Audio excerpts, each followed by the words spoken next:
Hello everyone, আশা করি আপনারা সকলে খুব ভালো আছেন আর আমি ভালো আছি। আবার একটু ব্লগ নিয়ে চলে এলাম। পুরীর থার্ড পার্টটা আপনাদের সাথে শেয়ার করছি আর আপনাদের সঙ্গে ভিডিওটা আমি পার্ট বাই পার্টই শেয়ার করছি, কারণ ভিডিওটা অনেকটা লং হয়ে যাবে, তার কারণেই পার্ট বাই পার্ট দিচ্ছি। পুরো ভিডিওটা স্কিপ না করে দেখুন, আশা করি আপনাদেরও ভীষণ ভালো লাগবে।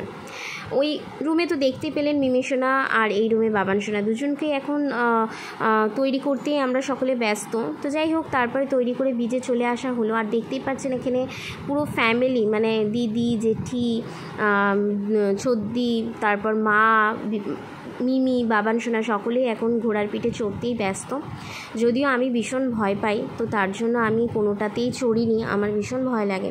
তারপরে বাবানসোনা, মিমিসোনা, গপুকে একটা জায়গায় বসিয়ে দিলাম, আর এইটা আলাদা করে পে করতে হয়, চেয়ার টেবিল ওগুলো নিয়ে আলাদা করে ওদেরকে ছাওয়া জায়গায় বসিয়ে দিলাম। তো যাই হোক, তারপরে সকলে মিলে স্নান করতেই ব্যস্ত। তারপর লাঞ্চটাও সেরে নেওয়া হলো। লাঞ্চ সেরে তারপরে একটু রেস্ট নিয়ে আবারও চলে এলাম গোল্ডেন বিচ। এটা ইভিনিংয়ের সময় আসাটাই আমার মনে হয় বেস্ট হবে, কারণ সত্যি কথা কি এতটাই সুন্দর এখানকার ভিউ, মানে বলে বোঝাতে পারবো না। আর ভীষণ শান্ত একটা প্রকৃতি, মনটা ভীষণ ভালো হয়ে যাওয়ার মতো একটা জায়গা। তো যাই হোক, তারপরে বাবানসোনাদেরকে নিয়ে আবারও রুমে চলে এলাম। আর এদেরকে দেখতেই পাচ্ছেন খুনসুটি করতেই ব্যস্ত।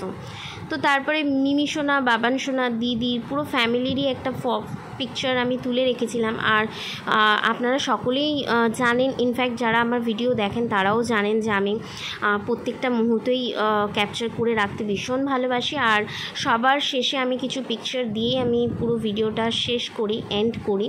তো যাই হোক, দেখতেই পাচ্ছেন কতটা এনজয় আমরা করেছি। আর অবশ্যই ফোর্থ পার্টটাও আপনাদের জন্য খুব শীঘ্রই নিয়ে আসবো। আর ভিডিওটা ভালো লাগলে অবশ্যই একটি লাইক, শেয়ার, সাবস্ক্রাইব করতে ভুলবেন না। আর দেখতেই পাচ্ছেন এখানে কতটা এনজয় সকলে করছে, এই যে আমার মিমিসোনা, বাবানসোনা। আর ভিডিওটা আজকের মতো এইটুকুই, আবারও নেক্সট ব্লগে দেখা হবে। টাটা।